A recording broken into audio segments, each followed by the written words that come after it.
Close your eyes if you like, or just let your gaze soften on the darkness of your room. Imagine a night so deep that the sea and the sky become one endless black cloth, and the only thing that tells you where the water ends and the air begins is the faint, silver-streaked tremble of moonlight on the waves. You are lying in the hull of a wooden ship, not much bigger than a fishing skiff, and the planks groan and creak as the vessel rises and falls with a rhythm older than any heartbeat. Above you, the stars are not just decorations. They are your road signs, your calendar, your only guarantee that when dawn finally breaks, you will still be heading toward home. This is the Aegean Sea, maybe 2,500 years ago, maybe 3,000. The dates blur when you are out here because the stars have not changed, and the wind still smells of salt and cedar and distant time. The sailors who crew these boats do not have compasses. They do not have GPS or radar or even a simple magnetic needle floating in a bowl of water. That little device, the compass that would one day point north with such reliable stubbornness, did not reach the Mediterranean until many centuries later. And even then, it arrived slowly, like rumor. So how did these Greek sailors, these men with sun-blackened hands and eyes that could read the sky like a friend's face, find their way through a moonless night on a sea that looks the same in every direction? Let us drift into that question slowly, like a boat easing away from the dock. First, you have to understand that the night was not empty. It was crowded with voices. The wind had a personality, a direction, a tendency to shift at certain hours. The waves, too, had a language.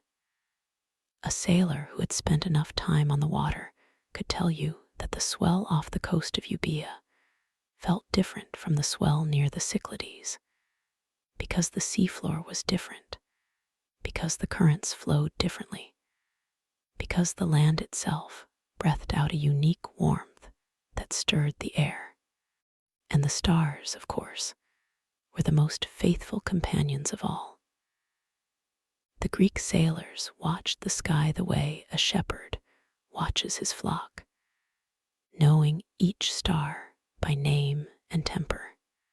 The constellations were not just patterns, they were stories. There was the Great Bear circling the pole, and the Little Bear with its bright tail tip, Polaris, the star that barely moves. In those days, Polaris was not exactly the North Star we know today, because the Earth's axis wobbles over thousands of years, like a sleepy top. But there was always some bright star near the true north, and the Greeks knew it. They called it the Phoenician star, because the Phoenician traders taught them, or maybe because they learned it themselves after generations of staring up from the deck. They used the Big Dipper, or rather the Great Bear, to find the north. They knew that the two stars at the end of the Bear's bowl, the ones we call the pointers, always line up with the pole. And if you could hold an imaginary line from those two stars, extend it about 5 times the distance between them, you would find a steady point in the sky. That point was your anchor. It told you which way was north, no matter how the ship turned. It was better than a compass, in a way, because it never rusted and it never lied. But what if the sky was cloudy?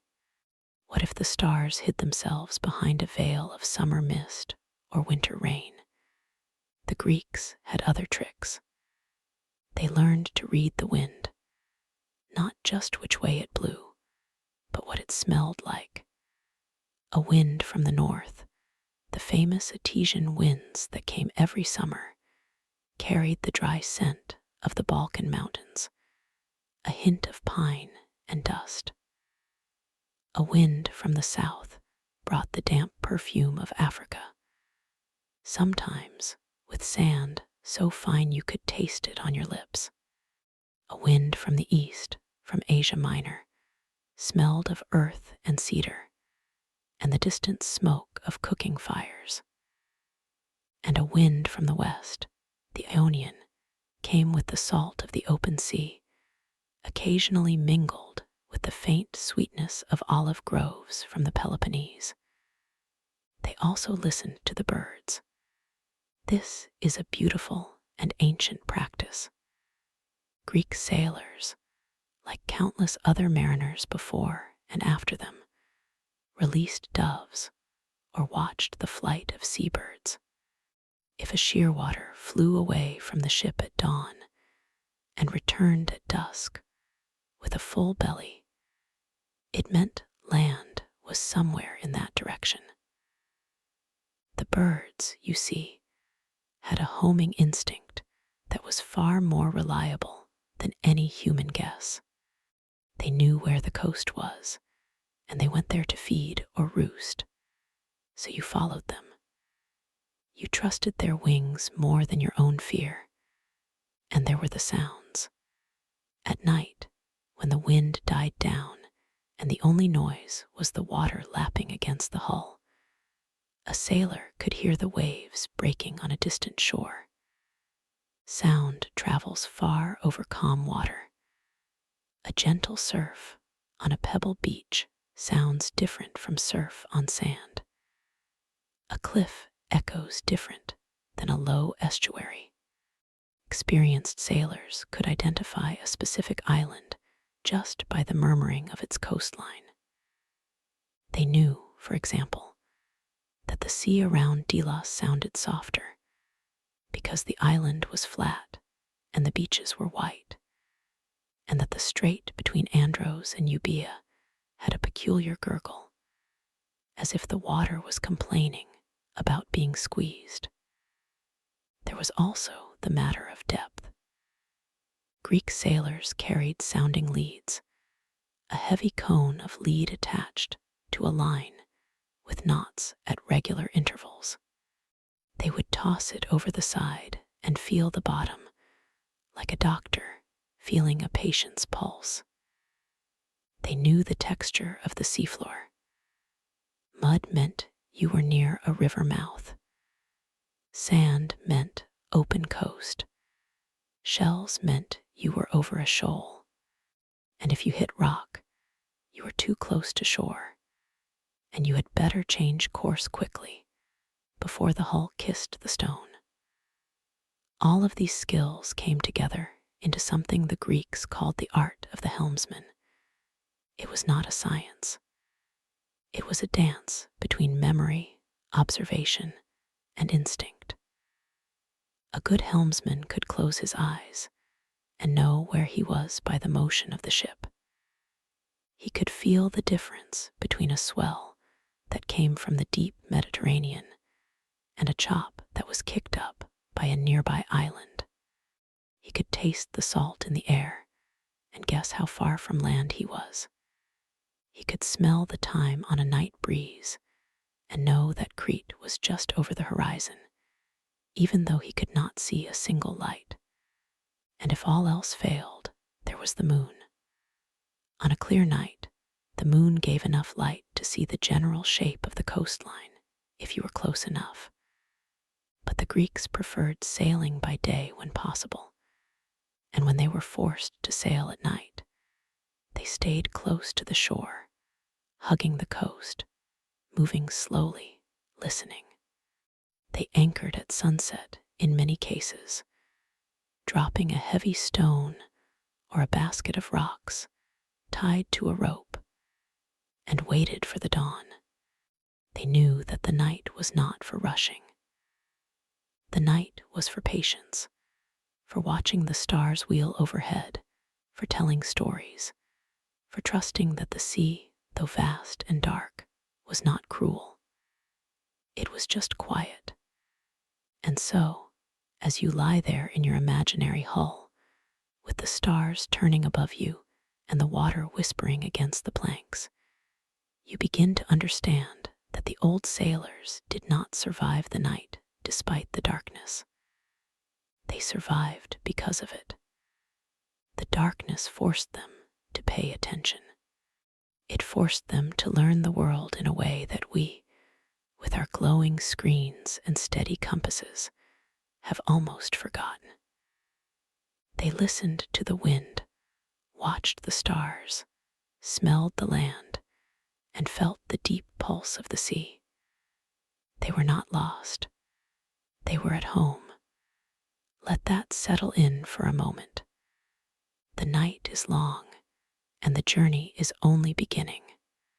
In a little while, we will go deeper into the stories of those ancient mariners, the ships they built, the gods they prayed to, and the strange creatures they believed lived beneath the waves. But for now, just listen to the water. Listen to the creak of the wood. You are in good hands, even if those hands are invisible. And the only navigation tool you have is a sky full of lights that have been shining down on sailors for longer than anyone can remember. Longer than anyone can remember.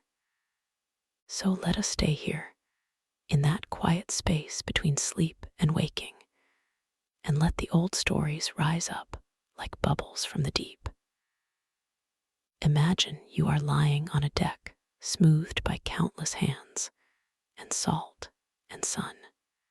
The wood beneath you is warm, even at night, because it has soaked up the day's heat and now gives it back slowly, like a loyal friend sharing a blanket.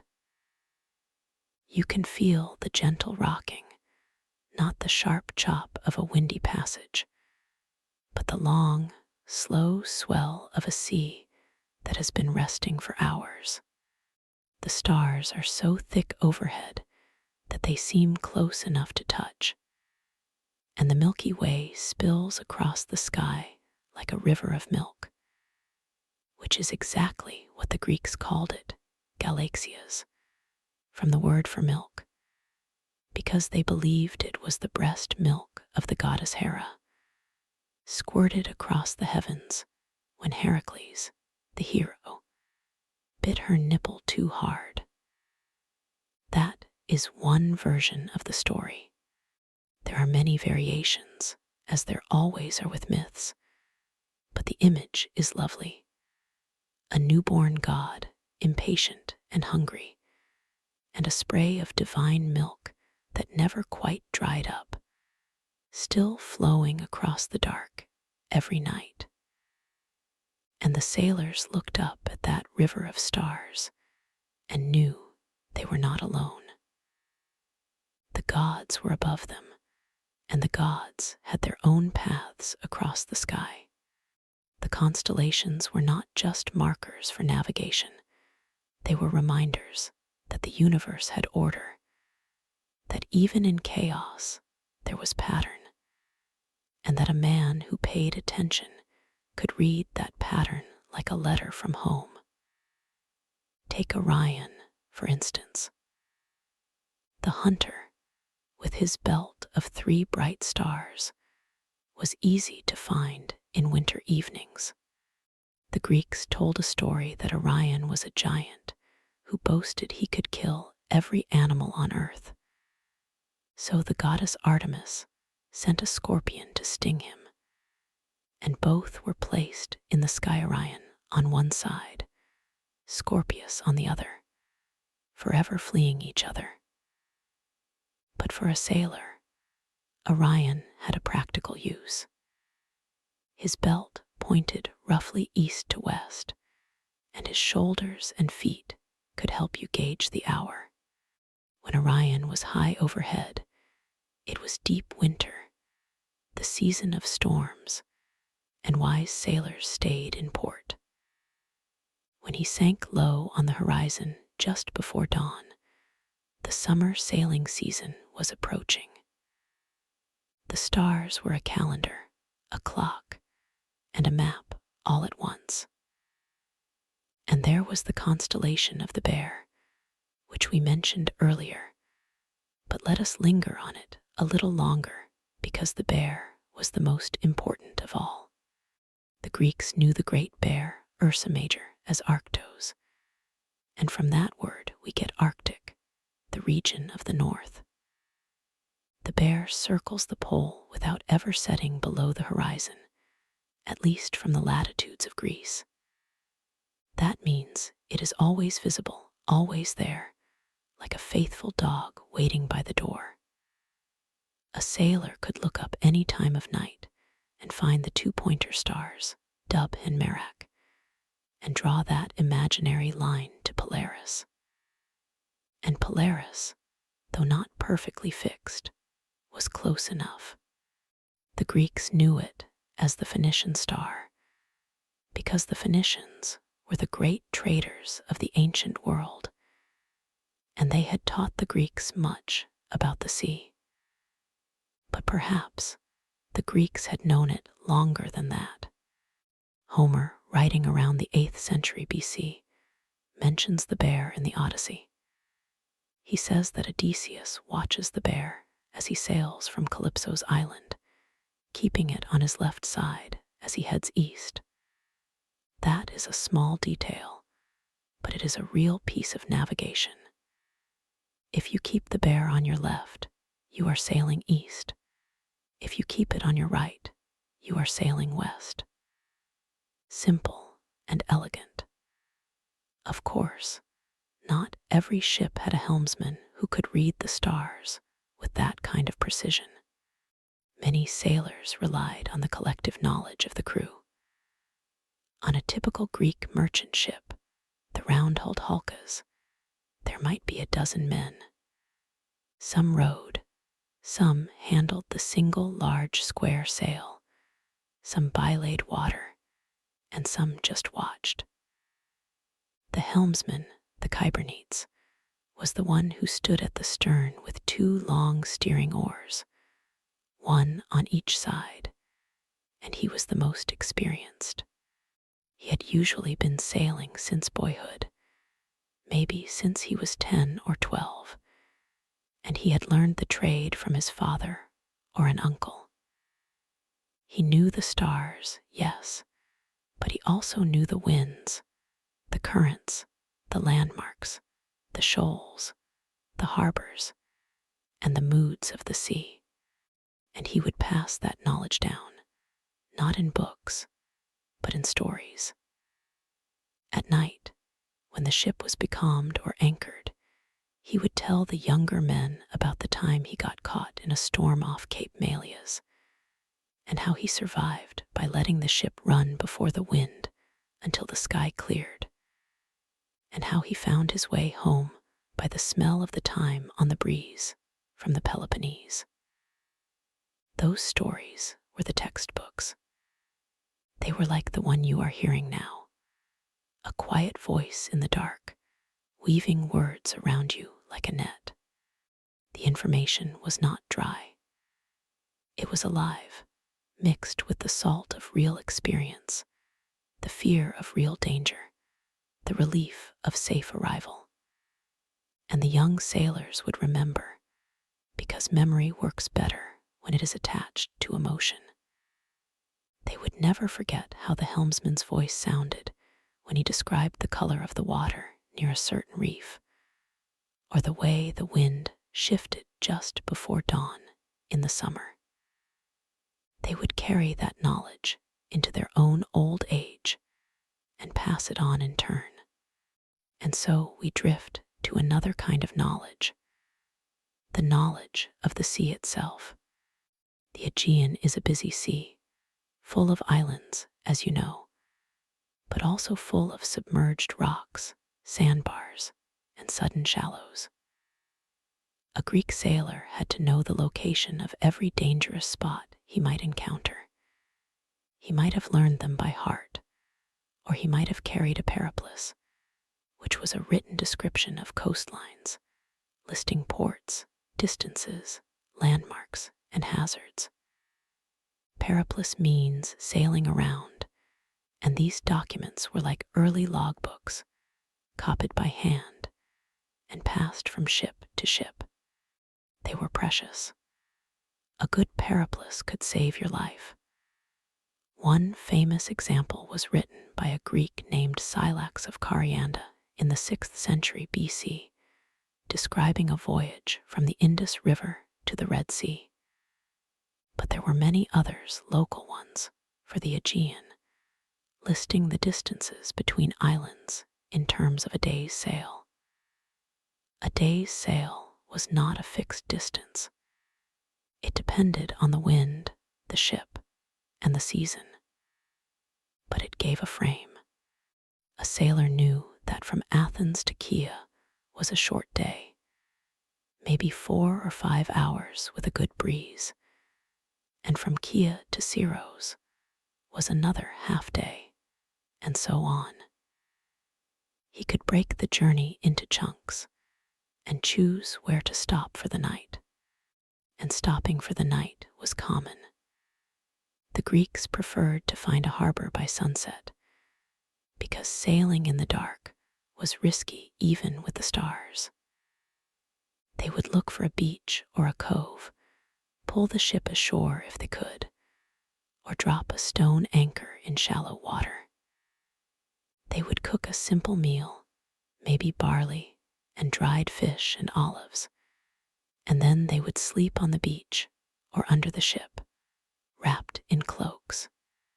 The stars would wheel overhead, and they would listen to the waves and the distant barking of dogs from a village somewhere on the hill. And they would talk. They would tell stories about the gods, about heroes, about the monsters that lurked in the outer sea. They would talk about home, about their families, about the price of grain in the next port.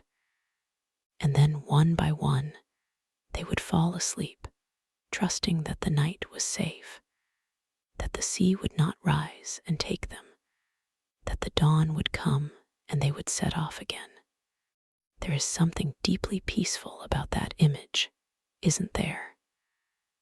A group of rough, sunburned men lying on their backs on a pebble beach, with the small fire dying and the smoke curling up into the dark. They might be scared sometimes, especially if they were far from home or if a storm was brewing. But mostly they were just tired, and they knew that the sea was their life, and they accepted it. The sea gave them fish and trade and passage. It also took lives, but that was part of the bargain. They did not rage against it. They respected it, and that respect made them calm. They slept well, even on the hardest ground, because the work of the day was done, and the work of the next day was still hours away. And now we come to something that might seem strange to us, but was utterly normal to them: the use of the sounding lead. We mentioned it earlier, but let us spend a moment with it. The lead was a cone of lead, maybe 2 or 3 pounds, with a hollow in the bottom that could be filled with tallow or wax. The sailor would heave it forward and let it sink to the bottom, then feel the line as it hit. He would call out the depth in fathoms, a fathom being about the length of a man's outstretched arms, roughly 6 feet. And when he pulled the lead back up, he would look at the tallow to see what stuck. Sand, mud, gravel, shells, or rock. That told him where he was. If he found mud, he knew he was near a river mouth or a delta.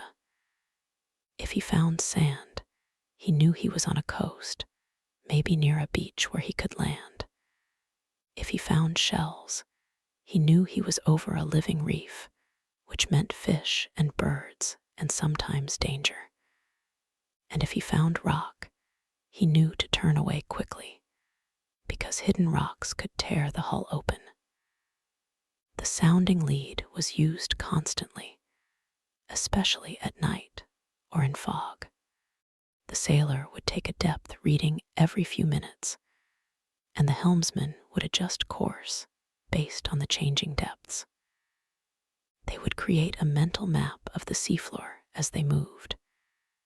They knew that if they were sailing from the island of Naxos toward Paros, the depth would gradually decrease from about 100 fathoms in the open sea to maybe 20, and then suddenly shallow to 10 or less near the shore. They knew the patterns, the rhythm of the bottom. It was like reading a language written in sand and shell. And then there were the colors of the sea. This is a detail that is easy to overlook. The Aegean is famously clear, with water so blue it hurts the eyes in sunlight. But at night, the water can look black or silver or green depending on the moon and the clouds. The Greeks knew that the color of the water during the day told them about depth. Dark blue meant deep water. Lighter, almost turquoise blue meant shallow. A sudden brownish tinge might mean a river outflow or a patch of silt. And at night, if the moon was up, they could see the same variations in tones of gray and black. They could also see the phosphorescence, the tiny plankton that glow when disturbed. A ship moving through the water at night would leave a trail of greenish sparks, like stars falling into the sea. The Greeks called it sea fire. They might have thought it was the breath of the gods or the souls of drowned sailors, but they also knew that it was more common in summer, and that it meant the water was warm and full of life. They could use that too, in a way, as a sign of the season. But perhaps the most beautiful and the most subtle of all their tools was the sense of smell. We touched on it earlier, but let us go deeper into that. The Greeks could smell land long before they saw it, sometimes hours before. The scent of pines, of thyme, of wet earth after rain, of a wood fire burning somewhere on a hillside, of the specific kind of salt that clings to a particular island. A sailor from Samos would know the smell of his home island, the mix of grapes and dry grass, and the warm stone of the terraces. A sailor from Crete could tell you the difference between the north coast, which smelled of olive trees and goats, and the south coast, which smelled of Africa, of dust and distant heat. They would stand at the bow, sniffing the air, and say, "We are near, I can smell it." And they would be right. And if the wind was steady, they could even judge their distance by the intensity of the smell. A faint scent of thyme meant land was maybe 10 miles away. A strong scent meant they were almost there. They would adjust their course, aiming for the source of the smell, the way a moth aims for a flame. It is a lost art now. We have instruments that tell us exactly where we are, down to a few feet. But we have lost that intimate connection to the world, the ability to know a place by its breath. The Greek sailors breathed in their surroundings, literally. The sea and the land were not separate from them. They were part of the same air. And so, as we lie here in this imaginary ship, with the stars turning and the water murmuring, we begin to sense that the old sailors were not just navigating space. They were navigating time and memory and tradition. The Aegean was not a blank map. It was a woven cloth of stories, each island a knot, each strait a thread. and they had 1,000 ways to read that cloth, some of which we have touched on, and some of which are lost to us forever. They used the taste of the air. They used the feel of the wind on their cheek, whether it was damp or dry. They used the movements of fish and dolphins. They used the direction of the waves, which came from the last storm, not just from the current wind. They used the color of the clouds, the height of the clouds, the speed of the clouds. They used the stars, of course, but also the planets, the wandering stars that moved in their own cycles.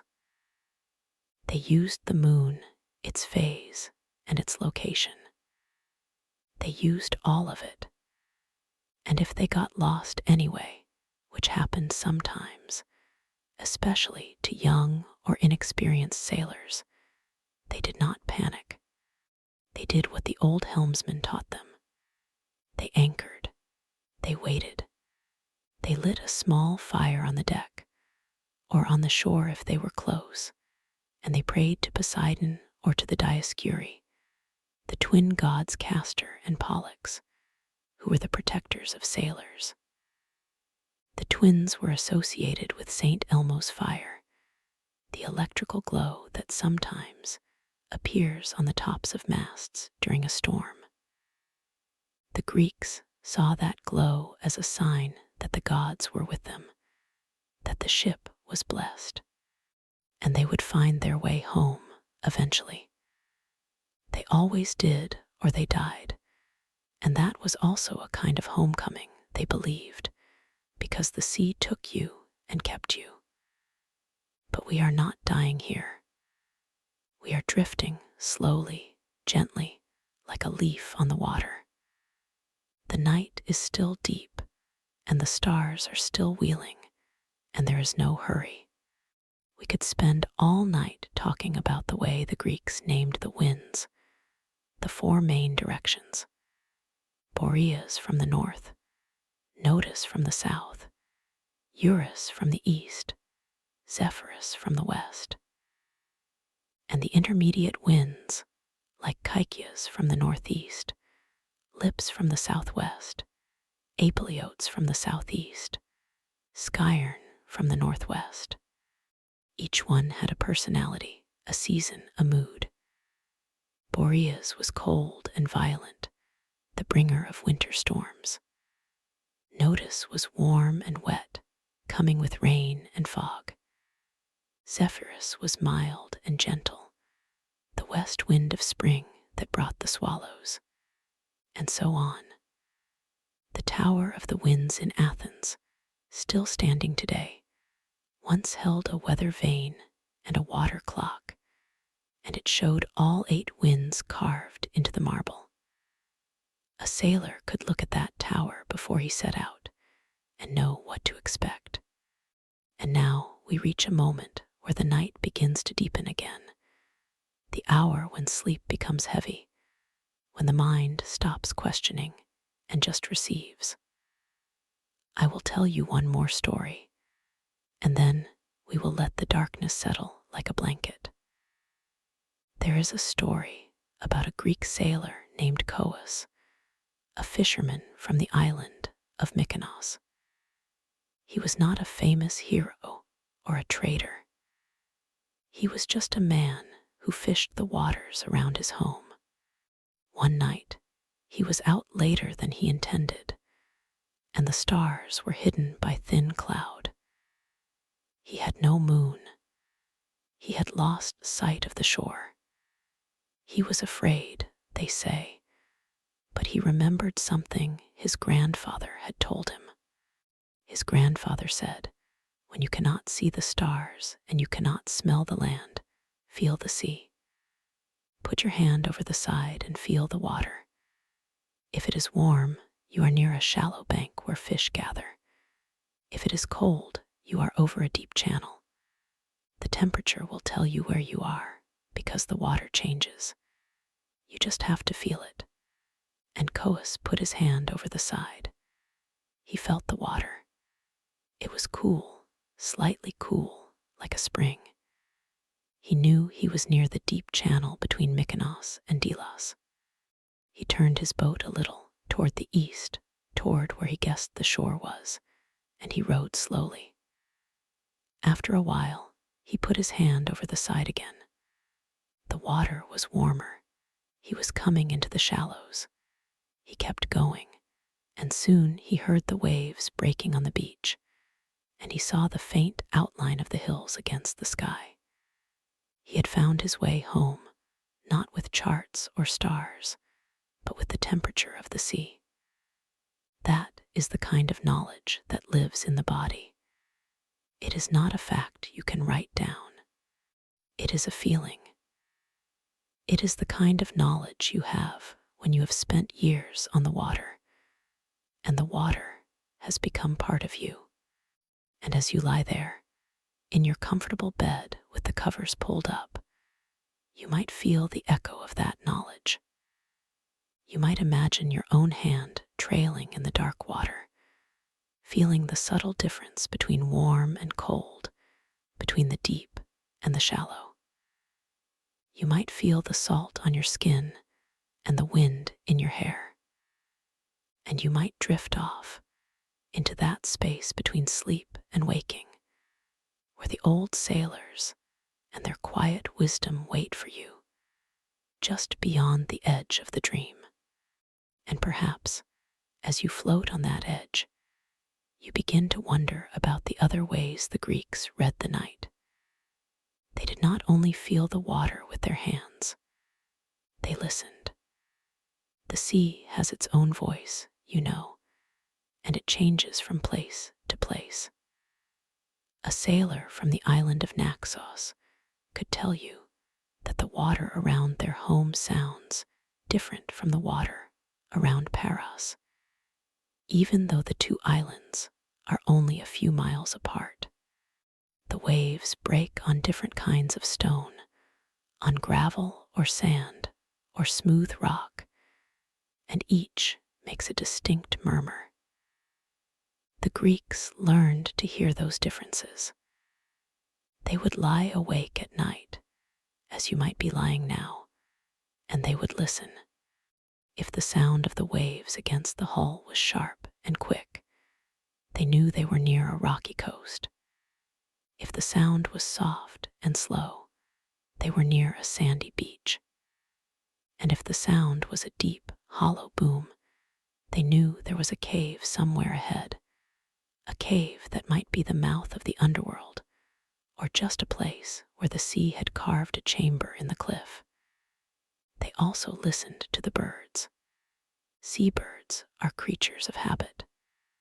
They return to the same islands, the same cliffs, the same rocky ledges every night. A Greek sailor knew the calls of the gulls, and the terns and the shearwaters. He knew that the cry of a certain bird meant that land was in a particular direction. He knew that if he heard a bird calling at night, it was probably a sign that the island was close, because most seabirds do not fly far from their roosts after dark. He would steer toward the sound or away from it, depending on what he needed. And if he heard the barking of a seal, he knew there was a seal colony nearby, which meant there was a cave or a rocky beach where the seals hauled out. He could use that as a landmark, too. And there is the matter of the clouds. Even on a moonless night, clouds can be seen by the faint starlight that filters through them. But the Greeks did not just look at the clouds to see if it would rain. They looked at the shape of the clouds, the way they formed over islands. A high, flat cloud that does not move much is often a sign that there is land beneath it, because the land heats the air and creates a thermal that holds the cloud in place. A sailor in the open sea would see a bank of cloud on the horizon, low and steady, and he would know that there was an island under it, even if he could not see the island itself. He would steer toward that cloud, trusting that it would lead him home. And it usually did. Now, let us speak a little about the moon. The moon is a great friend to the sailor, even when it is not full. The Greeks knew the phases of the moon by heart. They knew that a crescent moon in the western sky at dusk meant clear weather, while a crescent moon in the east at dawn meant rain was coming. They knew that a ring around the moon, what we call a halo, was a sign of moisture in the air, often followed by storms. They called that ring the moon's house, or the moon's garden, and they would watch it carefully.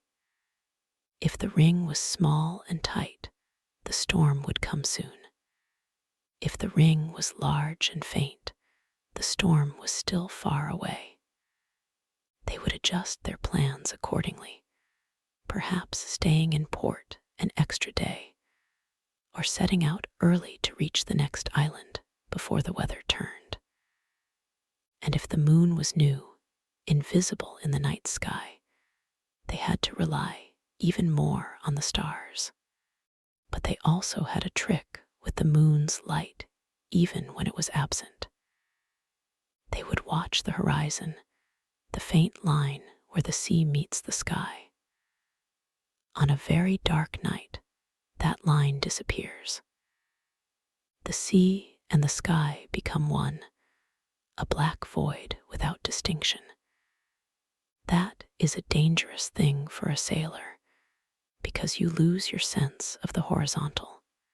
But the Greeks knew that if you looked low on the horizon, just above the water, you could sometimes see a faint glow, the light of the stars reflecting on the water in a way that gives you a hint of the boundary. They would stare at that faint shimmer, not directly, but with the corner of their eye, the peripheral vision that is more sensitive to dim light. They would keep that shimmer in the edge of their sight, and they would steer by it, keeping it at a constant angle. And that way they could hold a course, even when the moon was gone. And they had another sense that we have mostly lost, the sense of balance. A ship moves with the sea, and every ship has its own motion. A Greek sailor knew the feel of his ship, the way it rocked and swayed, the way it pitched and rolled. He could tell by the motion of the ship whether the sea was growing rougher or calmer, whether the wind was shifting, whether a current was pushing them sideways. He could feel the rhythm of the waves, the long, slow swell from a distant storm, or the short, choppy waves of a local wind. His body was a compass, a sextant, a barometer all at once. He could tell you, without looking at the sky, that they were sailing into a lee shore, or that they were crossing a submerged ridge, just by the way the ship felt beneath him. And he would correct the course, almost without thinking, his hands on the steering oar, his feet braced on the deck, his whole being attuned to the water. There is a story about a helmsman on a merchant ship bound from Crete to Rhodes. His name was Pyrrhias, and he was old, maybe 60, which was very old for a sailor in those days. He had been at sea since he was a boy, and his eyes were not what they used to be, but his body remembered everything. One night, a young sailor asked him how he knew they were on course, since the stars were hidden and the wind was variable. Pyrrhias did not answer at first. He just stood there, his hand on the steering oar, his eyes closed. Then he said, "Feel the ship. She is leaning a little to the left, which means the wind is from the right. But the wave is coming from the left because the current is pushing us. So we are moving sideways a little. I feel it in my knees. And he adjusted the oar by a tiny amount, and the ship straightened out. The young sailor could not feel what Pyrrhias felt. It took years of practice, years of sleeping on the deck with the motion of the sea in your dreams, years of letting the water teach you its language. And that is the heart of it, is it not? The Greeks did not have instruments, but they had time. They had generations of time, thousands of nights on the Aegean, each one a lesson. The knowledge was passed from father to son, from helmsman to apprentice, not in books, but in stories and in the body. You learned by doing. You learned by getting lost and finding your way again. You learned by feeling the cold water on your hand, by hearing the cry of a bird, by smelling the thyme on the wind. And you learned by failing, by spending a night drifting, by anchoring in the dark and waiting for dawn. And then, when the sun rose, you saw where you were, and you understood where you had gone wrong. And you never made that mistake again. Let us now consider the silence. The Aegean night is not truly silent. There is always the sound of water, the creaking of the ship, the wind in the rigging. But there is a kind of stillness that settles over everything, a quiet that is deeper than sound. In that stillness, the Greeks could hear things that were lost during the day. They could hear the splash of a fish leaping, the call of a night bird, the distant rumble of thunder on the other side of the horizon. They could hear the breathing of the sea if they knew how to listen. And sometimes, they said, you could hear the voices of the gods. Not words exactly, but a kind of music, a low humming that came from the water itself.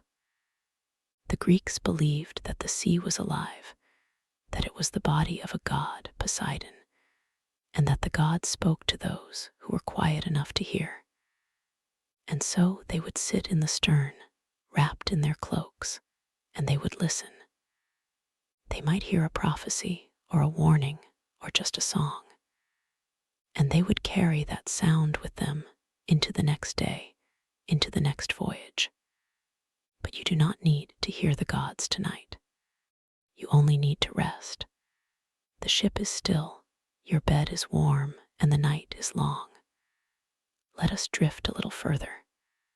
Let us think about the way the Greeks navigated not just the sea, but the seasons.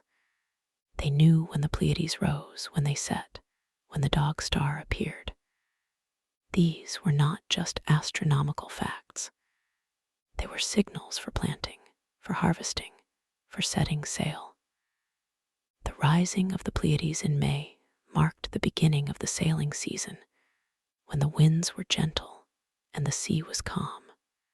The setting of the Pleiades in November marked the end of the season, when the storms began and the prudent sailor stayed home. A Greek captain would not dream of sailing after the Pleiades had set, unless he was desperate or foolish. The stars were his calendar, his clock, his guide. And sometimes the stars themselves would seem to move. The Greeks knew that some stars, the planets, wandered across the sky. They called them planets, meaning wanderers. They watched Mercury and Venus, Mars and Jupiter and Saturn, and they saw how they moved among the fixed stars. They knew that the appearance of a certain planet in a certain constellation meant something, perhaps a change in the weather, perhaps a message from the gods. They did not have telescopes, but they had patience. They would lie on their backs on the deck, as you might lie in your bed, and they would watch the sky for hours, noticing the tiny shifts, the slow dance of the lights. And they would remember. They would remember where Venus was on this night last year, and they would compare, and they would know that the year was passing, that the seasons were turning. Now, I want to tell you about one more thing before we let the darkness take us. It is something that is almost never mentioned in the histories, but it is true. The Greeks sometimes used the color of the water to navigate. The Aegean is not uniformly blue. It is a mosaic of colors, of deep indigo and turquoise, and green, and even brown, depending on the depth, the sand, the seaweed, the plankton. A sailor from the Cyclades knew that the water between Naxos and Paros was a particular shade of blue-green, while the water between Mykonos and Delos was a deeper blue. He could look down at the sea and know, roughly, where he was, and he could see the changes as the ship moved. If the water turned from blue to green, he knew he was entering a shallower area. If it turned murky, he knew he was near a river mouth, even though there are no big rivers in the Aegean. But there are springs on the seafloor, fresh water bubbling up that changes the color. He could see that if he knew what to look for. And there is the matter of the wind patterns. The Greeks did not have weather forecasts, but they had the meltemi, the strong north wind that blows in summer. They knew its rhythm. It starts around June. It blows for a few days, then it stops, then it starts again. They knew that the meltemi usually died down at night, and that it was strongest in the afternoon. They knew that if they were sailing south and the meltemi was blowing, they could make good time. But if they were sailing north, they needed to hug the coast and use the calmer waters in the lee of the islands. They knew that the meltemi could be dangerous if you were caught in the open sea with no shelter.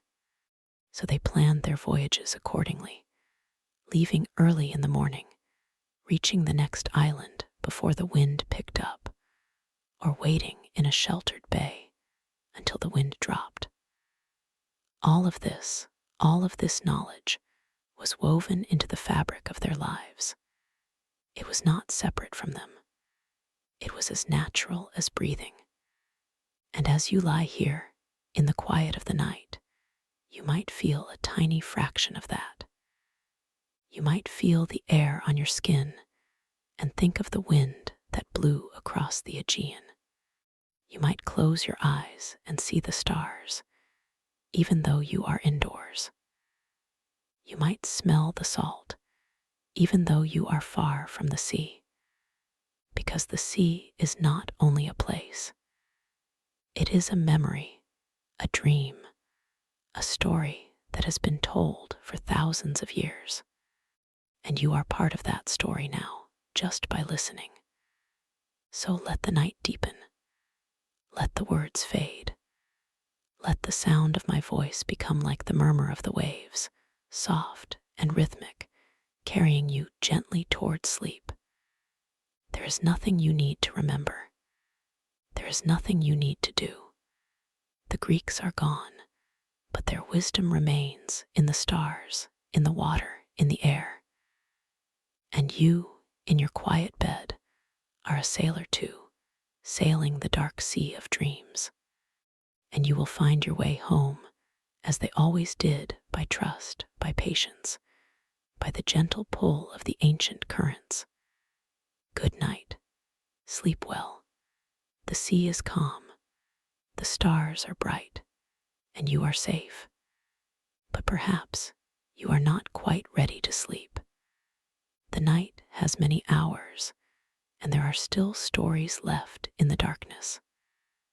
Let us return to the deck of that small Greek ship, where the helmsman is still watching the sky, his hand resting lightly on the steering oar. He has been sailing for 40 years, and he has learned that the night is not an enemy. It is a companion, a teacher, a veil that hides the ordinary and reveals the hidden. And so he does not fear the dark. He welcomes it. Consider the way the stars themselves can become a kind of map. The Greeks did not have a compass, but they had the constellations, and they knew them as intimately as you know the furniture in your own room. They knew that the Great Bear, which they called the Bear, never sets in the Aegean. It circles the pole all night, and if you watch it, you can tell the time. Imagine lying on your back on a wooden deck, your cloak pulled tight against the cool breeze, watching the bear slowly turn. When the two stars that form the front of the bear's body are directly above the pole, you know it is about midnight. When they are to the left, it is later. When they are to the right, it is earlier. That is your clock. No numbers, no ticking. Just the slow, silent revolution of the sky. And then there is the star that the Greeks called the dog, Sirius. It is the brightest star in the night, and it rises just before the sun in the hottest part of the summer. The Greeks knew that when Sirius appeared, the weather would become sweltering, and the sea would be calm, and the winds would falter. They called those days the dog days, and they knew that if they were caught in port during that time, they might be stuck for weeks, waiting for the wind to return. So they planned their voyages around Sirius. They left before it rose, or they waited until the dog days passed. The star was not just a light in the sky. It was a weather forecast, a season marker, a warning. But let me tell you about something even more subtle. The Greeks could read the phosphorescence of the water. On certain nights, when the sea is rich with tiny organisms, the ship's hull leaves a trail of greenish light, like a path of glowing stars behind it. The Greeks called this the sea fire. They noticed that the color and intensity of the phosphorescence could tell them something about the water. If it was very bright, they might be near a shoal of fish. If it was patchy, they might be crossing a current. And if it was unusually bright in one spot, they might be near a wreck or a rock just below the surface. They did not understand the science, but they understood the signs. In the darkness, the sea itself became a lantern. And there is the sound of the oars. When the wind died and the sailors had to row, the sound of the oars in the night was a kind of music. The blades dipping into the water, the creak of the wood, the soft grunt of the rowers as they pulled together. The helmsman could hear if one oar was out of rhythm, if one sailor was tired, if the current was pulling the ship off course. He could tell from the sound where the waves were breaking, even if he could not see them. He could hear the difference between a wave breaking on a sandy beach and a wave breaking on a rocky shore. The sea has a voice, and the Greeks learned to listen. And then there is the smell of the land. This is something that modern sailors with GPS and radar have forgotten, but the Greeks knew it well. The wind carries the scent of the islands long before you see them. On a clear night, if the wind is blowing from the north, you might smell the thyme and oregano of Mykonos before you ever spot its white houses. If the wind shifts and comes from the south, you might catch the scent of the pine forests on Naxos. the sweet resin drifting across the water. The helmsman would close his eyes and breathe deep, and he would know, within a few miles, which island was ahead. The nose, he would tell you, is as good as a compass if you train it properly. And there is the taste of the salt. This may sound strange, but the Aegean is not uniformly salty. Near the mouths of rivers, even small ones, the water is slightly fresher. The Greeks would lean over the side of the ship and taste the water. They knew that if the water was less salty, they were near a source of fresh water, which might mean an island with a spring or a river emptying into the sea. They would spit out the water and adjust their course. The tongue is a navigational instrument if you know how to use it. But I think the most important thing, the thing that allowed the Greeks to survive so many nights on the Aegean, was not any single technique. It was the attitude. They accepted that they would not always know exactly where they were. They accepted that the sea was a mystery, that the gods were powerful, and that human knowledge was limited. And so they did not panic. When the stars were hidden by clouds, when the wind shifted unpredictably, when the current carried them off course, they did not become frantic. They waited. They anchored if they could. They lowered the sail and let the ship drift. They lit a small fire in a clay pot to cook a meager meal. They told stories. They sang. They watched for the first gray light on the horizon, knowing that the dawn would reveal everything. There is a Greek word that captures this, kairos. It means the right moment, the opportune time.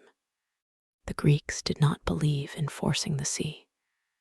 They believed in waiting for the right moment. If the wind was against them, they would not struggle.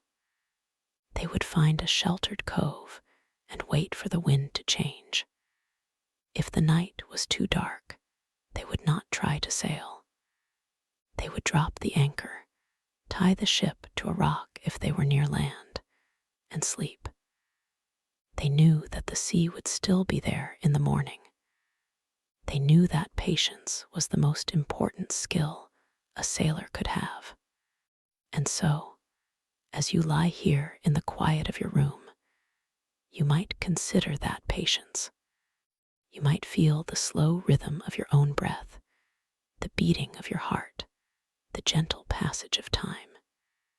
You might think of those Greek sailors lying on the deck of their little ship, looking up at the same stars that are above you now, thousands of years later. They were not so different from you. They felt the same cool air on their faces. They heard the same murmur of the sea. They trusted in something larger than themselves, and they found their way home. One more story, if you will allow it.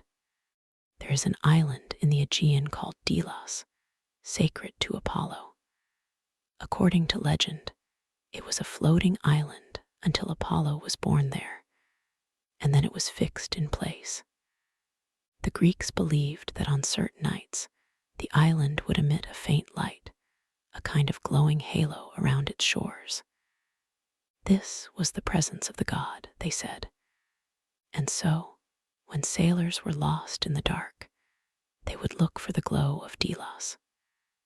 They would steer toward it, not because they could see the island, but because they could see the light above it. Whether this was a real phenomenon, perhaps caused by the reflection of the stars on the white marble cliffs, or whether it was a myth told to comfort frightened sailors, does not matter. It was true to them, and it guided them. There are many such stories. The Greeks did not separate the practical from the sacred. The stars were not just navigation aids, they were the bodies of gods and heroes. The sea was not just a body of water, it was the home of Poseidon and his creatures. The wind was not just a current of air, it was the breath of the gods. And so when a sailor felt the wind on his face, he might whisper a prayer. When he saw a falling star, he might make a wish. When he heard a strange sound in the night, he might think it was a nymph speaking. The world was alive and speaking and full of meaning. And now, as the night grows deeper, let us imagine a specific scene.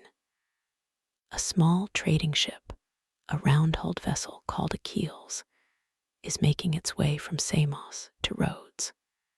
The wind has died. The stars are out, but there is no moon. The helmsman, a man named Thales, is sitting in the stern. He is old, maybe 60, with a beard that is more gray than black. He has been sailing since he was a boy. He knows these waters better than he knows his own village. But tonight, the current is tricky. He feels it in the movement of the ship, a slight drift to the east. He knows that if he does not correct it, he will miss Rhodes entirely and end up in the open sea beyond. So he adjusts the steering oar by a fraction, and he waits. The crew is sleeping on the deck, wrapped in woolen cloaks. There are 6 of them, all young men except for one, a boy of maybe 14, who is on his first voyage. The boy is not sleeping. He is lying on his back, staring at the stars. He is trying to remember the names that Thales taught him. He points one out. Thales, is that the scorpion? And Thales, without looking, says, "No, boy, that is the eagle. The scorpion is lower, near the horizon. You see the red star? That is its heart." The boy looks, and he sees it. And for a moment, he feels a strange connection to something ancient, something vast. He is just a small boy on a small ship, but he is part of the same sky that his ancestors saw, that his grandchildren will see. And that is enough. Thales does not say anything more. He is watching the water. He sees a slight shimmer, a patch of calm that is slightly different from the rest. That is a current, he thinks. He knows that the current off the coast of Kos is strong at this time of year. He corrects again. The ship responds, yawning slowly. The boy feels the shift and smiles. He trusts Thales. He trusts the ship. He trusts the sea. And then, in the distance, he sees a light. A faint orange glow on the horizon. He points. Thales nods. That is a lighthouse, he says. Not a Greek one, but a Roman one on the island of Chios. The Romans built it a few years ago, and the light can be seen from miles away. The boy has heard of lighthouses, but he has never seen one. He stares at the light, and it fills him with a strange comfort. Even though it is a foreign structure built by a different people, it is still a light in the darkness. It still tells him that land is near, that people are near, that the night is not endless. Thales looks at the light and then back at the stars. He does not need the lighthouse.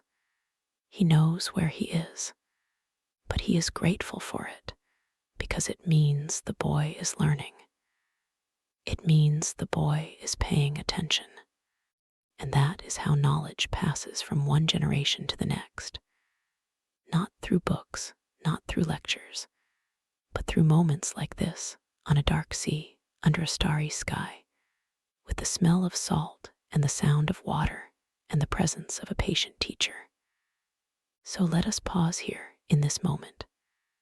Let us feel the gentle motion of the ship, the cool air on our skin, the faint light of the lighthouse in the distance. let us breathe slow and deep. There is no rush. There is nowhere to go. The Greek sailors knew that the greatest journeys are not measured in miles, but in moments.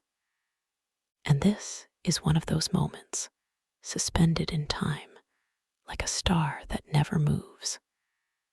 And when you finally close your eyes, when the words fade and the night wraps around you, remember that you are not alone. The stars are still there, even when you cannot see them. The wind is still blowing. The sea is still breathing. And somewhere, in the memory of the world, a Greek sailor is still watching the sky, still guiding his little ship, still trusting in the ancient wisdom. And you are part of that wisdom now, just by having listened. So let the darkness be gentle. Let the silence be kind. And let the dream carry you, like a ship on a calm sea, to wherever you need to go. Good night. But before you drift off completely, let me share one more gentle story.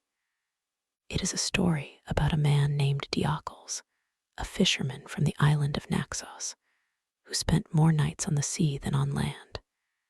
He was not a famous explorer. He did not sail to distant lands. He knew only the waters around his home, the bays and coves, the rocky headlands, the shallow reefs where the fish liked to gather. And he knew them not by looking at a map, but by feeling them. He knew that the water off the eastern shore of Naxos was always a little warmer than the water to the west, because of the way the currents flowed around the island. He knew that when the wind came from the north, the fish would gather in the south. He knew that when the sea smelled of pine, a storm was coming, because the wind carried the scent from the mountains. Diocles did not think of himself as wise. He thought of himself as patient. He would sit in his boat, a small wooden skiff with a single sail, and he would wait. He would wait for the fish to bite. He would wait for the wind to change. He would wait for the moon to rise. And while he waited, he watched. He watched the seabirds.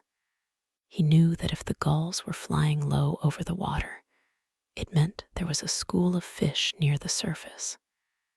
He knew that if the cormorants were diving, it meant the fish were deeper.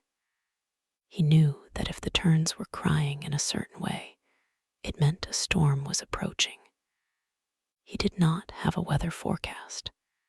He had the birds, and he watched the clouds. He knew that a thin, wispy cloud high in the sky meant that the wind would shift. He knew that a low, dark cloud on the horizon meant rain. He knew that if the clouds seemed to be moving in two different directions, it meant the wind was turning, and he should head for shore. He watched the color of the sea. In the shallows, the water was clear, almost turquoise. In the deeper channels, it was a dark blue, almost black. He could tell the depth by the shade. He could tell the bottom by the texture of the ripples. He could tell if there were rocks or sand by the way the light filtered through. On one particular night, Diocles found himself farther from home than he had intended. He had been following a school of tuna, and the fish had led him into the open sea. The sun had set, and the stars had appeared, but the moon had not yet risen. He did not panic. He lowered his sail and let the boat drift. He took a small piece of dried fish from his pouch and ate it slowly. He drank a sip of water from his clay flask. He looked up at the stars. He knew the constellations, of course. Every Greek sailor knew them. But he also knew something else. He knew that the stars were not fixed. They moved. They rose and set at different times throughout the year. So he did not just look for the North Star. He looked for the position of the eagle, the scorpion, the swan. He knew that if the eagle was directly overhead, it was midnight. He knew that if the scorpion was setting in the west, it was near dawn. He used the stars like a clock, and he used the moon when it appeared. That night, after a few hours, the moon rose. It was a crescent, thin and pale. Diocles knew that a crescent moon meant that the tides would be gentle. He also knew that the direction of the crescent's horns could tell him something about the coming weather. If the horns were sharp and clear, the weather would be fair.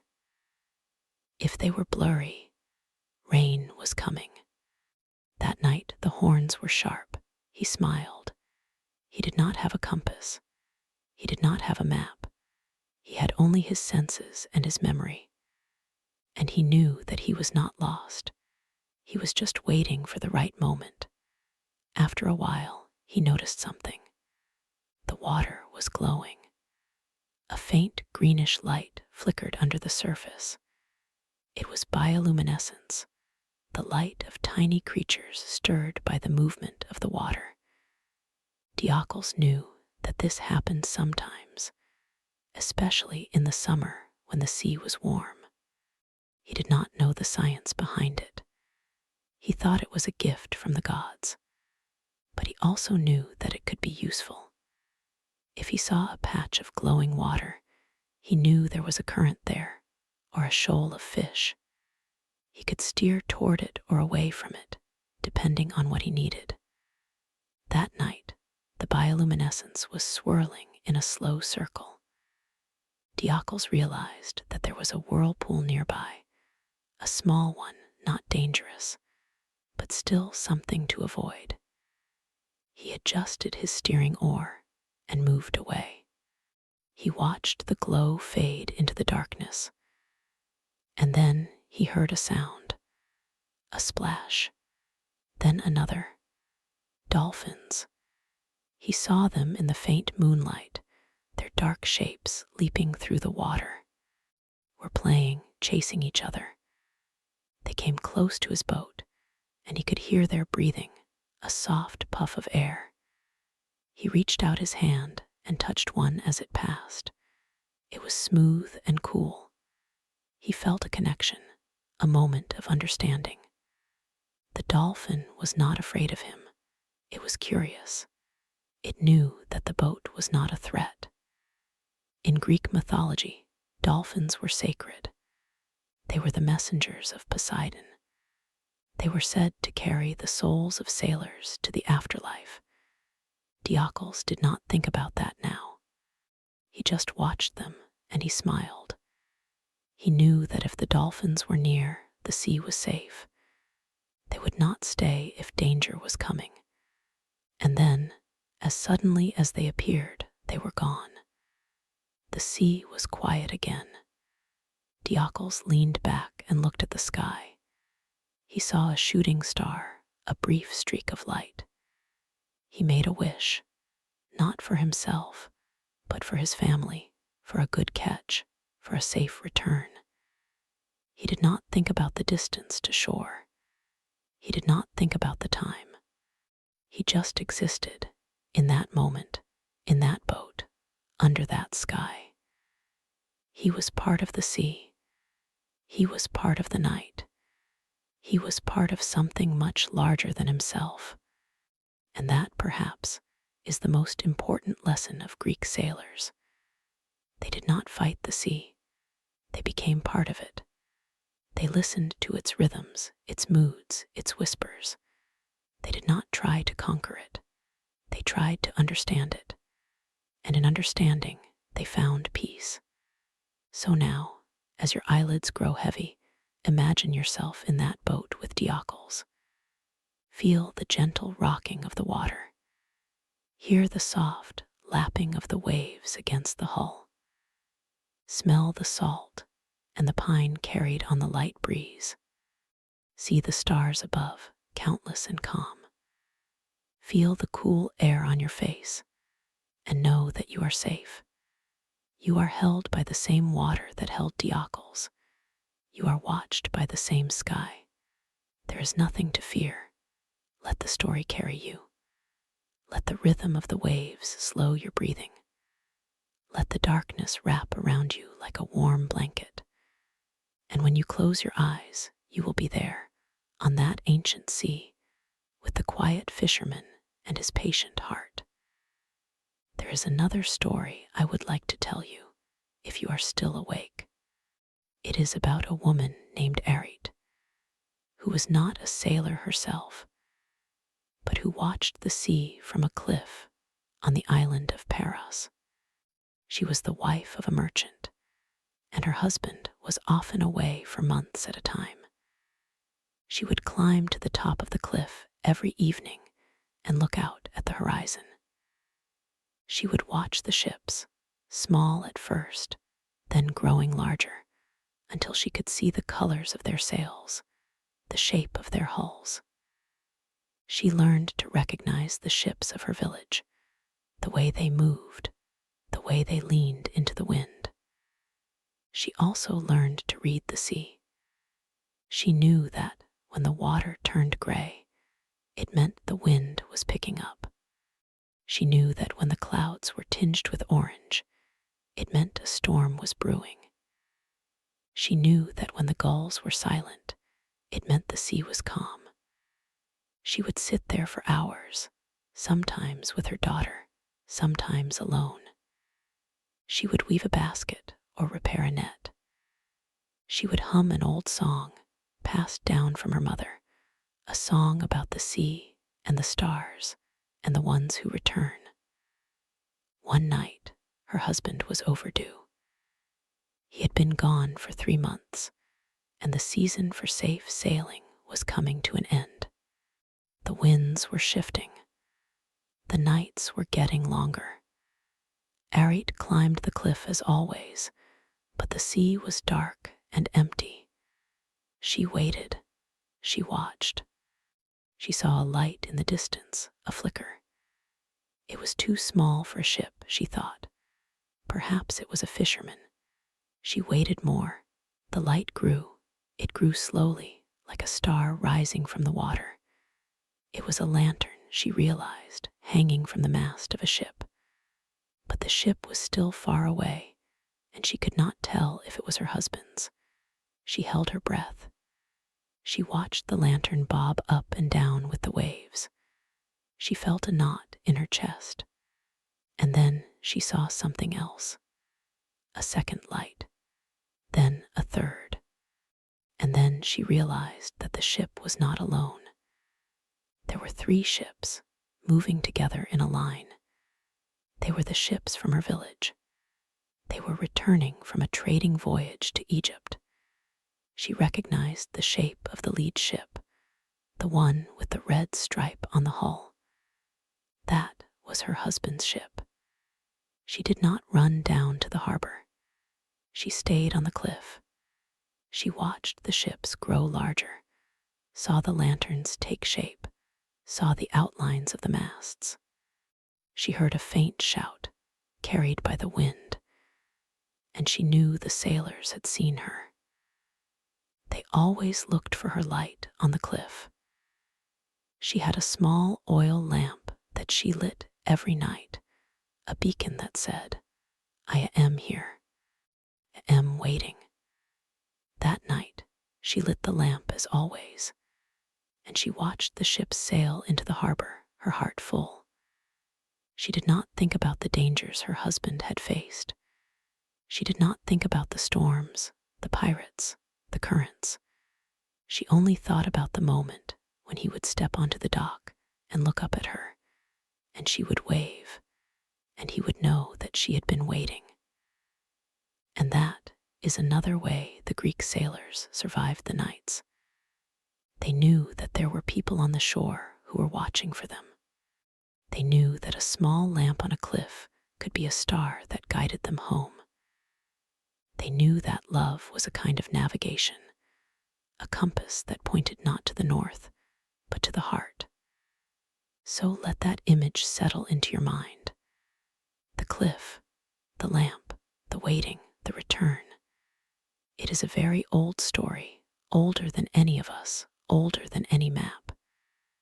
It is the story of every sailor and every beloved, every journey and every homecoming. And now, let the image fade. Let the cliff become a shadow.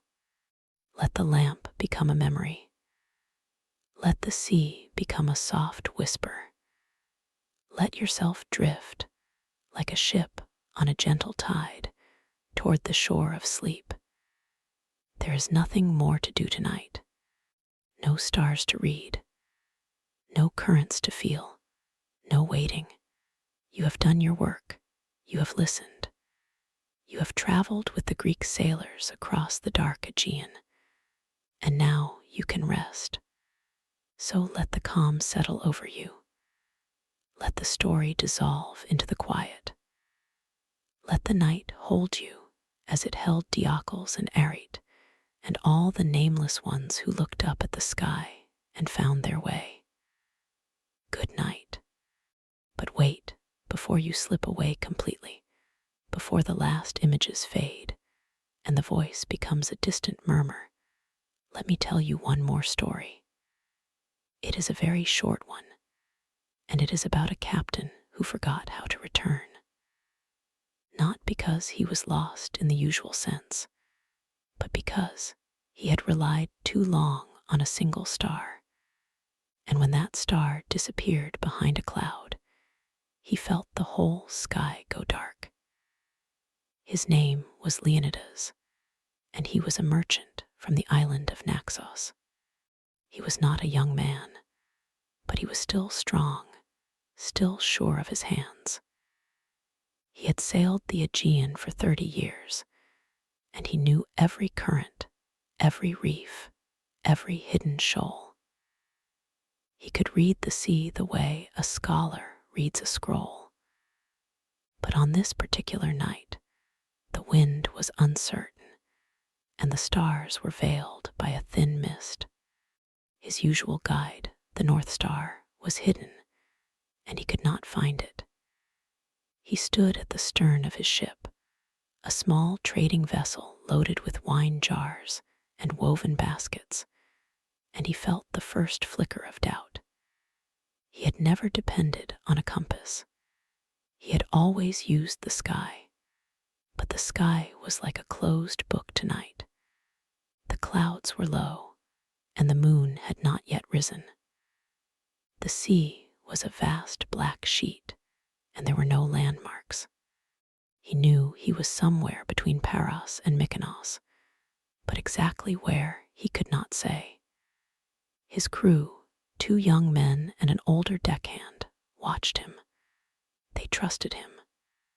They had sailed with him for many seasons, but they also saw the hesitation in his shoulders, the way he kept turning his head, as if listening for something that was not there. They said nothing. They waited. Leonidas took a deep breath. He closed his eyes. And then he remembered something his grandfather had told him long ago when he was a boy. His grandfather said that the sea has a voice, not a literal voice, but a rhythm, a pulse. If you are still enough, if you listen with your skin and your bones, you can feel the direction of the land. The water moves differently near an island. It has a certain weight, a certain resistance. It presses against the hull in a way that is distinct from the open sea. So Leonidas did not look at the sky. He looked at the water. He watched the way the waves rolled past the ship. He saw that they were coming from one direction and breaking at a slight angle. He knew that this angle was shaped by the coast of Naxos, which he had left that morning. He adjusted his steering oar just a few degrees to follow the wave pattern. He did not know where he was going, but he knew he was following the sea's own memory. He sailed like that for what felt like an hour. The mist remained, and the stars stayed hidden. But the waves told him a story. They told him that he was approaching a shore. They told him that the water was growing shallower. He could feel it in the way the ship responded, the subtle change in its motion. He called out to the crew to take soundings. They dropped a lead line, a simple weight on a rope marked with knots. The first reading was 50 feet, then 40, then 30. They were nearing land. And then, through the mist, he saw a light. It was a small fire on a beach. Someone had built a bonfire, perhaps a shepherd or a fisherman. Leonidas steered toward it. The fire grew brighter, and soon he could see the outline of a sandy cove. He brought the ship in slowly, the crew using long poles to push off from the rocks. They beached the vessel on the soft sand, and Leonidas stepped out onto the shore. He did not know which island it was. He did not care. He was safe. He walked up the beach toward the fire. There was an old man sitting there alone, tending the flames. He was wrapped in a thick woolen cloak, and he had a small clay pot of oil beside him. He looked up at Leonidas and smiled, as if he had been expecting him. "I knew you would come," the old man said. "I saw your ship drifting, and I thought you might need a light." Leonidas thanked him. He asked where he was. The old man said, "This is the island of Delos, the sacred island, the one where Apollo was born." Leonidas had not been to Delos in years. He had forgotten how small it was, how flat. But he knew that Delos was a holy place, and that no one was allowed to be born or die there. It was a place of purity, a place of light. And he had been led here by a fire on the beach, a fire built by a stranger who seemed to know that a lost sailor would need it. He stayed there until dawn. The old man shared his food, some dried figs and a piece of cheese. They did not talk much. They sat by the fire, listening to the waves. When the sun rose, the mist burned away, and Leonidas could see Naxos on the horizon, a low purple shape. He knew the way now. He could see the mountains, the familiar outline. He launched his ship again, and as he sailed away, he looked back at the beach. The old man was still there, waving slowly. Leonidas waved back. He never learned the old man's name. He never saw him again. But he always remembered that fire, that small light in the dark, and he knew that the sea was full of such lights. Not just the stars, not just the moonshine, but the kindness of strangers, the warmth of a fire built for no reason other than to help a sailor find his way. And that is the quiet truth of the Aegean nights. The sailors were not alone. They were surrounded by invisible hands, by fires on distant shores, by the memory of ancestors, by the songs of their mothers. They carried a whole world within them, a world of stories and signs and small rituals. They did not need a compass because they had everything else.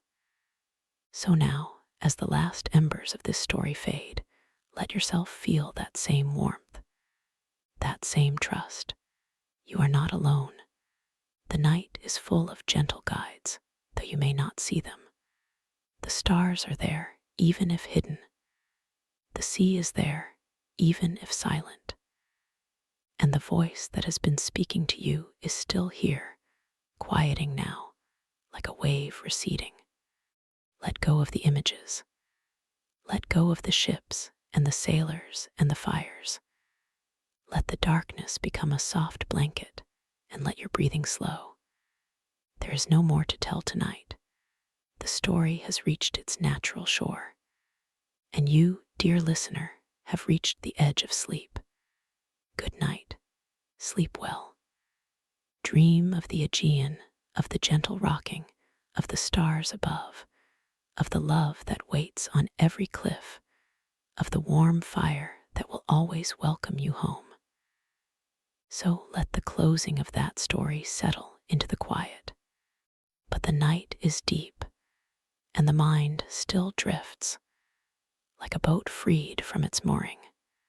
There is another memory that surfaces now, not of a single sailor, but of many, of the fleet that carried grain from the Black Sea to Athens, a journey that took weeks. And during those weeks, the stars were not always visible. The sailors of those great ships, the triremes and the round-hulled merchantmen, had a habit that seems strange to us now. They would bring small birds with them, not for food, not for company, but for guidance. Sparrows, finches, sometimes a dove. And when the sky was thick with cloud, and they could not see the sun or the North Star, they would release a bird. The bird would fly upward, circle once, and then head in a straight line toward the nearest land. The sailor would watch it disappear, and then he would turn his ship to follow the direction the bird had taken. It was not a perfect system. Sometimes the bird flew toward an island that was not their destination. Sometimes the bird never returned, lost itself over the water. But more often than not, the bird knew. It had an instinct that the sailor had learned to trust, an instinct that came from the same ancient place as the sailor's own intuition, but sharper, clearer, unclouded by fear. Imagine that. Imagine standing on the deck of a wooden ship, the hull creaking beneath you, the wind uncertain, the sky a flat gray ceiling. You hold a small brown bird in your cupped hands. It is warm, its heart beating fast. You feel its tiny claws against your palm. You open your hands, and it rises, hesitant at first, then with purpose. You watch it fly until it is just a speck, and then you adjust your course. You do not know why you trust it. You only know that you must. And the bird, for its part, does not know that it is guiding you. It is simply flying toward the smell of earth, the sound of waves breaking on rocks, the memory of a place where it can rest. It is flying toward home, and you are following. There is a tenderness in that image, is there not? The sailor and the bird, two fragile creatures, each seeking a shore. The bird does not know it is a compass. The sailor does not know he is a passenger in his own journey. They are both just moving together across a vast and indifferent sea. And yet they arrive. They always seem to arrive. And then there were the dolphins. The Greek sailors spoke of them with a kind of reverence, as if they were messengers from Poseidon or perhaps from the old gods of the deep. A pod of dolphins swimming alongside the ship was a good omen. It meant the water was safe, that there were no hidden reefs, no sudden shallows. The dolphins would leap and dive, their backs slick and dark, and the sailors would watch them, reading their movements the way a shepherd reads the flight of birds. If the dolphins were playful, the sea was calm. If they swam in a straight line, they were heading somewhere, and the sailors would sometimes follow. They learned to recognize the patterns, the rhythms of the dolphin's journey. It was not a science. It was a conversation, a wordless exchange between two species who shared the same water. One old captain, whose name has been lost, used to say that the dolphins were the souls of drowned sailors, reborn in the sea. He would tell his crew that when they saw a dolphin, they should greet it by name, the name of a loved one who had been lost. And sometimes, he claimed, the dolphin would answer with a whistle, a sound so clear and sweet that it could only be a voice from another world. The crew would laugh, but they also listened. They would call out names, and the dolphins would swim closer. And for a moment, the boundary between the living and the dead seemed to dissolve. The sea became a place of reunion. You do not have to believe in the souls of sailors to understand the comfort of that belief. It is the same comfort that comes from the fire on the beach, from the bird in the hand, from the star that never moves. It is the knowledge that you are not alone, that there are guides all around you, visible and invisible. The Greek sailors lived in a world that was thick with signs. Every rock, every wave, every creature carried a message. The task was not to invent the message, but to learn how to read it. And they did. They read the water. They read the sky. They read the birds and the dolphins and the color of the seaweed. They read the smell of the air, which changed when land was near, when the scent of thyme and pine drifted out to sea. They read the taste of the salt on their lips, which grew sweeter close to shore. They read the way the waves changed, becoming shorter and steeper when they approached a headland. It is a kind of literacy that we have lost. We have our screens and our satellites, our glowing maps that tell us exactly where we are, down to the meter. But we have forgotten how to feel the world. We have forgotten that the sea has a tongue, and that it speaks to those who are quiet enough to hear. The Greek sailors were quiet. They had to be.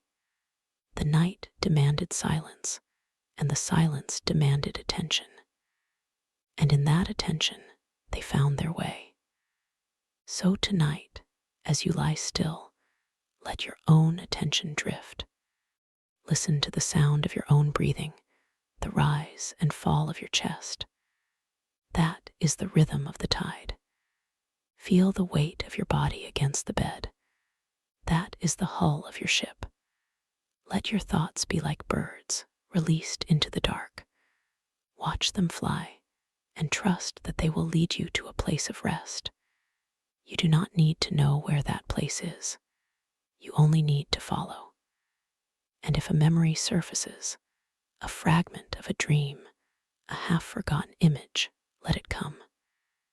It may be a dolphin leaping in the moonlight. It may be a fire on a distant shore. It may be the face of someone you have loved, someone who is still waiting for you, somewhere beyond the horizon. Let it come and let it go. You are sailing now, and the voyage is smooth. There is a story, a very old one, about a sailor who was so attuned to the sea that he could navigate by the sound of the waves against his ship. He was blind, but he did not need his eyes. He would stand at the helm, his hands on the steering oar, and he would feel the pitch and roll of the vessel. He would listen to the splash of the water, the way it changed as the depth changed. He would hear the echoes from the cliffs, the subtle variations in the wind. He could tell you, without looking, whether he was passing a sandy beach or a rocky shore. He could tell you the shape of the island before it appeared on the horizon. He had learned the language of the sea so thoroughly that it had become his native tongue. His name was Thales, not the philosopher, but a different Thales, a fisherman from the island of Kos. He had been blind since childhood, but his father had taught him to sail by feel. His father would say, "The sea does not hide from you. It shows itself in every splash, every creak, every gust. You just have to listen." And Thales listened.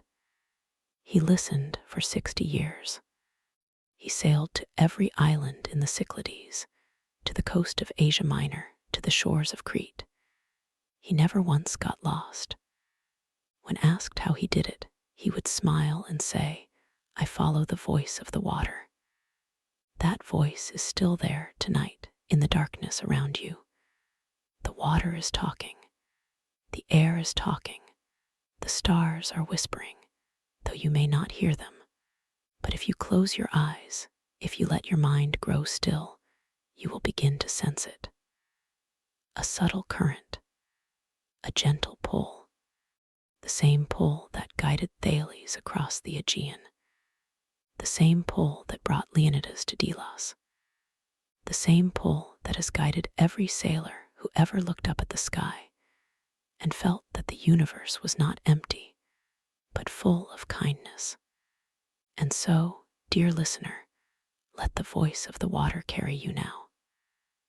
Let it be the last thing you hear before sleep takes you. There is no need to hold on to the stories. They have done their work. They have brought you here, to the edge of the night, to the threshold of rest. The waves are soft, the wind is quiet, the fire is burning low. You are home. Sleep now, sleep deeply. And when you wake, the stars will still be there, and the sea will still be waiting, and the stories will be ready for you if ever you want to return. Good night. And yet, even as we say good night, there is one more thing. Not a story exactly, but a whisper, a fragment of something that lingers in the air like the last note of a lullaby. It is the memory of a sailor who never returned, not because he was lost, but because he chose to stay. Found an island so beautiful, so quiet, that he could not bear to leave. The island had no name, or perhaps it had many names, but none of them mattered. He built a small hut from driftwood and stones. He planted a garden of wild thyme and sage. He watched the sun rise and set, and he learned the calls of the seabirds. And when other sailors passed by, he would wave to them from the shore, and they would wave back, and they would wonder who he was, this lonely figure against the blue. He was not lonely. He was full of the sea. He had become a part of it, the way a rock becomes part of the cliff. He had found a kind of peace that only comes when you stop trying to arrive somewhere and simply let yourself be held by the world. And maybe that is the deepest survival secret of all. Not the stars, not the birds, not the dolphins, but the willingness to let go, to trust that the sea will carry you, that the night will hold you, that you do not need to know exactly where you are going. You only need to be present, to feel the water beneath you, the air around you, the slow and steady rhythm of your own heart. So now, truly, good night. Let your breathing slow. Let the room soften. Let the stories settle like dust motes in a beam of moonlight. You have sailed far tonight, and the harbor is calm. The anchor is dropped. The fire is ash. And somewhere, far out in the Aegean, a dolphin leaps in the darkness, and a bird alights on a mast, and a sailor looks up at a sky full of stars that never move. They are all right, and so are you. Sleep now. Sleep deeply. Rest.